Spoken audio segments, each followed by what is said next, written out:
Bonjour à toutes et à tous, soyez les bienvenus à l'Université virtuelle africaine de développement. Le module d'aujourd'hui portera sur l'hépatite de Rubart. Elle rentre dans le cadre de la pathologie des carnivores. Tout naturellement, je vais vous proposer le plan suivant. On va parler de la définition, de l'épidémiologie, de l'agent étiologique, du mode de transmission, du mécanisme pathogénique.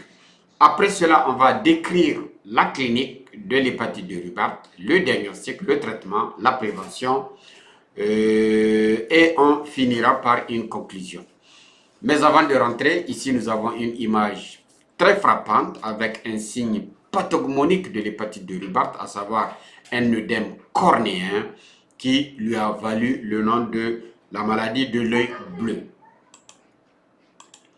Il faut dire que la maladie de Rubart est aussi appelée hépatite infectieuse canine ou hépatite contagieuse canine. Elle est aussi appelée l'adénovirose canine. C'est une maladie infectieuse aiguë due au canine adénovirus de type 1 qui affecte principalement les chiens, en particulier les chiens non vaccinés et les chiots. Ce virus affecte principalement le foie, mais aussi peut atteindre les reins, les yeux et surtout les vaisseaux sanguins. La maladie porte son nom en hommage à Dr Carl Sigurd Ruibart, un vétérinaire suédois qui l'a décrite pour la première fois en 1947. Il faut dire que c'est une maladie très contagieuse entre les chiens, en particulier très contagieuse pour les chiots et pour les chiens non vaccinés. Elle se transmet par contact avec les urines, avec la salive et avec les excréments, sans oublier les objets contaminés. Elle peut évoluer sous plusieurs formes. Une forme suraiguë qui évolue rapidement vers une mort. Une forme aiguë qui est très caractéristique avec une hépatite caractérisée par l'augmentation des transaminases, en particulier la LAT et la ZAT. Un œdème cornéen qui lui a donné le nom de la maladie de l'œil bleu. Il faut dire aussi qu'on parle aussi d'une forme subaiguë, une forme frustre, qui le plus souvent est pratiquement asymptomatique. Comme on dit, mieux vaut voir une seule fois que d'entendre plusieurs fois. Là, nous avons un œdème cornéen ou l'œil bleu dû à l'hépatite de Rubart. Qu'en est-il de l'épidémiologie? Il faut dire que les espèces qui sont affectées sont surtout le chien, le renard, le loup. Elle a une répartition cosmopolite. En ce qui concerne l'étiologie, il faut dire que l'hépatite de Rubart est due à un virus de la famille des adénovirus ou des adénoviridés du genre mastadénovirus et du type canine adénovirus de type 1. C'est un virus à ADN double brin, non segmenté. Il a une taille qui varie entre 70 et 90 nanomètres et il a une capsule qui lui donne la forme icosaédrique. Il faut dire que aussi c'est un virus qui est très résistant dans l'environnement. En effet, il peut survivre plusieurs semaines dans des conditions extérieures. Toutefois, il est inactivé par des substances comme les dérivés d'ammonium quaternaire, le formol et surtout l'hypochlorite de sodium, autrement dit la javel, qui est très accessible. Il a un tropisme particulier, particulièrement pour les cellules endothéliales, mais aussi pour les hépatocytes, pour les cellules du rein et les cellules de l'œil. Comme on dit, mieux vaut voir une seule fois que d'entendre plusieurs fois. Là, nous avons le virus canine adénovirus du type 1. Pour ce qui est de la transmission, il y a deux modes de transmission. La transmission directe qui se fait via la salive, les urines, les selles, les sécrétions oculaires ou nasales. Il y a aussi la transmission indirecte qui peut se faire par des objets contaminés tels que les gamelles, les cages, les sols souillés, particulièrement dans les chenilles. Donc c'est un problème majeur qu'on rencontre dans les chenilles. Il faut dire que l'excrétion virale peut durer jusqu'à 6 à 9 mois via l'urine après l'infection. Donc, même si le sujet est guéri, il continue à excréter le virus, ce qui fait qu'il devient une source de contagion. Et par conséquent, il peut jouer un rôle très important dans la transmission. C'est ce qu'on appelle les porteurs chroniques. Autrement dit, les porteurs qui sont guéris, mais qui continuent à excréter le virus. Qu'en est-il du mécanisme pathogénique? Il faut dire d'abord que la voie d'entrée du virus se fait d'abord par voie orale ou par voie nasale. Ensuite, il va entraîner une vasculite, autrement dit une atteinte des vaisseaux sanguins. Et les organes qui sont ciblés sont surtout le foie, le rein, l'endothélium vasculaire et la cornée. Et c'est ainsi qu'il sera responsable d'une hépatite aiguë nécrosante et d'une glomérulonéphrite.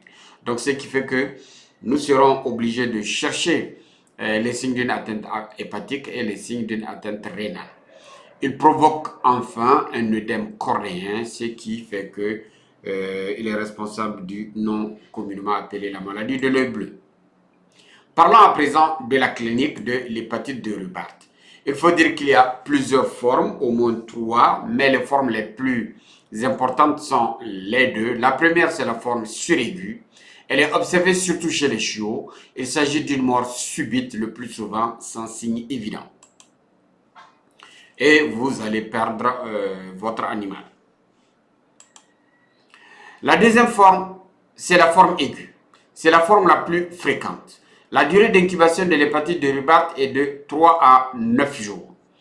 On peut observer plusieurs signes, parmi lesquels les signes généraux, des signes digestifs, des signes neurologiques et puis des signes oculaires. Parmi les signes généraux, il y a la température qui augmente, qui peut atteindre jusqu'à 41 degrés, l'abattement, l'anorexie, la déshydratation. Parmi les signes digestifs, on peut observer des douleurs abdominales, en particulier au niveau de l'hypochondre droit, ce qui montre l'atteinte hépatique, des vomissements et de la diarrhée. Parmi les signes respiratoires, on peut observer une toux légère, un écoulement oculonasal et une dyspnée. Parmi les signes neurologiques, il faut dire qu'on peut observer une convulsion et de l'ataxie. Toutefois, les signes neurologiques sont rares. Et enfin, les signes oculaires qui sont beaucoup plus spécifiques, c'est l'œil bleu. En effet, il s'agit d'un œdème cornéen bilatéral et d'une conjonctivite. Donc, c'est ce signe qui est plutôt pathognomonique de l'hépatite de Rupert. Ben voilà, il est très abattu. Les signes de l'œdème cornéen qui lui donnent ce qu'on appelle l'œil bleu. La conjonctivite associée à l'œdème cornéen, à ses caractéristiques. L'ictère qui est un signe de l'atteinte hépatique. Pour ce qui est du diagnostic, il faut dire que le diagnostic de l'hépatite de Rupert repose sur une combinaison d'éléments cliniques, d'éléments de l'anamnèse, d'examens de laboratoire et enfin des techniques spécifiques de détection du virus. C'est ainsi, en ce qui concerne l'anamnèse et le contexte épidémiologique, on peut suspecter l'hépatite de Rupert chez un jeune chien, un chiot, particulièrement s'il n'est pas vacciné, qui a été en contact avec d'autres chiens et qui présente des signes cliniques comme de la fièvre, du vomissement, de la douleur abdominale et surtout, l'œil bleu. En ce qui concerne les examens de laboratoire, on peut faire des examens hématologiques et des examens biologiques. Parmi les examens hématologiques, on va observer au début de la maladie de la leucopénie, autrement dit une réduction de la lignée blanche. Et puis, en phase tardive, on va observer une leucocytose, autrement dit une augmentation de la lignée blanche. Et puis, on va observer une thrombocytopénie, autrement dit une diminution des thrombocytes. D'un point de vue biochimique, c'est à ce niveau qu'on va observer les signes les plus pathognomoniques. C'est ainsi qu'on va observer une augmentation des transaminases, azate et alate. Et je profite pour rappeler que la norme chez le chien, pour ce qui est des azotes, c'est inférieur à 20 unités internationales par litre. Pour ce qui est de la late, c'est inférieur à 30 unités par unité internationale par litre. Pour ce qui est de la bilirubine, on va observer une augmentation de la bilirubine. La norme est que la bilirubine moyenne est comprise entre 0,5 et 1 mg pour 100 ml chez le chien. On observera une augmentation de l'urée et de la créatinine. Et je profite pour rappeler que la norme de l'urée est comprise entre 0,2 et 0,5 grammes par litre. Et on peut observer aussi une hypoglycémie. Pour ce qui est de la glycémie chez le chien, la norme elle est comprise entre 0,8 et 2,16 grammes par litre, ou bien entre 5 et 10 à 12 millimoles par litre, si on utilise notre unité. Je profite pour partager ce tableau des valeurs usuaires de l'hémogramme chez le chien, chez le chat, chez le cheval et chez le bovin. Et cela, je pense que c'est très important parce que ça nous permet d'avoir dans nos mains ces normes pour qu'on puisse interpréter aisément les bilans sanguins. Donc, chez le chien, donc c'est la première colonne, nous avons les unités ici. Par exemple, la plaquette, le nombre de plaquettes, c'est entre 200 et 500 10 puissance 9 par litre. Pour ce qui est de leucocytes, c'est entre 6 et 17 10 puissance 9 par litre.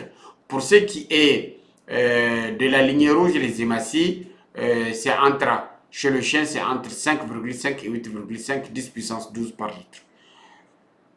Ceci est très important. Cela me rappelle Armand Senou, mais aussi docteur Gabi Fall. Je vous fais un coucou d'ici pour l'excellent travail que vous faites pour accompagner les propriétaires des animaux de compagnie à Dakar. J'aurais bien voulu revenir pour un stage. Ça me ferait un grand plaisir. Il faut dire aussi que le diagnostic peut se faire par polymérase chain reaction. Autrement dit, on peut faire une détection directe de l'ADN viral dans le sang, dans les urines et dans les tissus. Et après, on va voir, après une électrophorèse, la taille de l'amplicon. On peut aussi identifier le virus par ELISA en faisant une détection d'antigènes viraux ou d'anticorps. On peut utiliser l'immunofluorescence sur des prélèvements hépatiques ou rénaux. Et enfin, un isolement viral. Mais cela est rare, il est rarement fait en routine et il est surtout fait dans le domaine de la recherche médicale. Pour ce qui est du traitement de l'hépatite de Rubart, il faut dire que le traitement de l'hépatite de Rubart est symptomatique. C'est un traitement de soutien car il n'existe pas de traitement antiviral spécifique. Il vise à soutenir les fonctions vitales et à limiter les complications afin de favoriser la récupération hépatique. Donc pour cela, on fera des traitements de soutien tels que de la perfusion avec une solution de Ringer. On va utiliser des anti-inflammatoires, en particulier les corticoïdes et éviter les anti-inflammatoires non stéroïdiens. On va utiliser des hépatoprotecteurs tels que l'hépaturil. On peut utiliser des antibiotiques en cas de co-infection et les antibiotiques les plus utilisés sont l'enrofloxacine et les bêta-lactamines. Et parmi les bêta-lactamines, il y a l'ampicilline, il y a la céphalosporine, les céphalosporines. Et comme on dit, mieux vaut voir une seule fois que d'entendre plusieurs fois. Là, nous avons la rofloxacine. Là, nous avons les céphalosporines. Là, nous avons l'ornipural, qui est un hépatoprotecteur. Là, nous avons l'hépatile, qui est aussi un hépatoprotecteur. Parlons à présent de la prévention. Il faut dire qu'il existe des vaccins qui permettent de protéger l'infection par le canine adénovirus de type 1. Et cette vaccination entraîne une protection croisée et peut même protéger contre le canine adénovirus de type 2. Ce vaccin peut être utilisé dès l'âge de 2 mois. En dehors de la vaccination, il faut utiliser aussi les mesures de biosécurité et de désinfection, particulièrement dans les chenilles. Nettoyage régulier des locaux et des cages, utilisation des désinfectants virucides, en particulier l'eau de javel, la séparation des animaux présentant des signes suspects avec les sujets sains et éviter les contacts entre les chiots et les chiens adultes qui ne sont pas vaccinés. Et comme on dit, mieux vaut voir une seule fois que d'entendre plusieurs fois. Là, nous avons le vaccin, le monovalent. Là, nous avons le vaccin multivalent. Ici avec 3 valences et ici avec 1, 2, 3, 4 et 5 valences. Donc, c'est l'occasion de vous conseiller, chers collaborateurs, particulièrement ceux du groupe Nos Compagnons, de vacciner régulièrement vos chiens et vos chiots. En ce qui concerne le pronostic de l'hépatite de Rubart, il est très variable et il dépend de plusieurs facteurs. Lorsque nous sommes en face d'une phase suraiguë, eh bien, le pronostic il est grave parce que cela conduit le plus souvent à la mort. Lorsqu'il s'agit de la forme aiguë, le pronostic est réservé et on observe 30 à 50% de mortalité. Lorsqu'il s'agit de la forme bénigne ou modérée, la récupération est possible lorsqu'on est en soins intensifs. Le pronostic varie aussi en fonction de l'âge des sujets. C'est ainsi que les sujets âgés de moins d'un an sont les plus sensibles et peuvent mourir. Les animaux non vaccinés peuvent aussi en mourir. L'apparition d'ictères, des troubles neurologiques et des troubles hématologiques sont des signes de gravité. La confection, particulièrement avec la parvovirose et la leptospirose, sont des facteurs de gravité pouvant conduire inéluctablement à la mort. Et enfin, chez les sujets immunodéprimés, l'évolution est fatale. Donc, mesdames et messieurs, nous sommes au terme de ce cours et en conclusion, nous dirons que la maladie de Rubart est une maladie infectieuse due au canine adénovirus de type 1. Elle affecte principalement les chiens non vaccinés et les chiots. Elle est responsable d'une hépatite sévère et il est important de vacciner régulièrement vos chiens et en particulier les chiots de l'âge de 2 mois. Donc, mesdames et messieurs, voilà ce que j'ai bien voulu partager avec vous. Et je ne terminerai pas sans vous remercier infiniment de l'accompagnement de cette communauté de partage, de cette communauté de sciences, de technologie. Continuons, nous avons la ferme conviction que c'est essentiellement par l'acquisition des sciences, mais aussi la mise en application de la science, parce qu'il ne suffit pas de l'acquérir. Si on procrastine et qu'on n'applique pas, on ne pourra pas changer les conditions de vie. Sur ce, je vous remercie et on se donne rendez-vous au prochain module qui portera sur la maladie de Carré.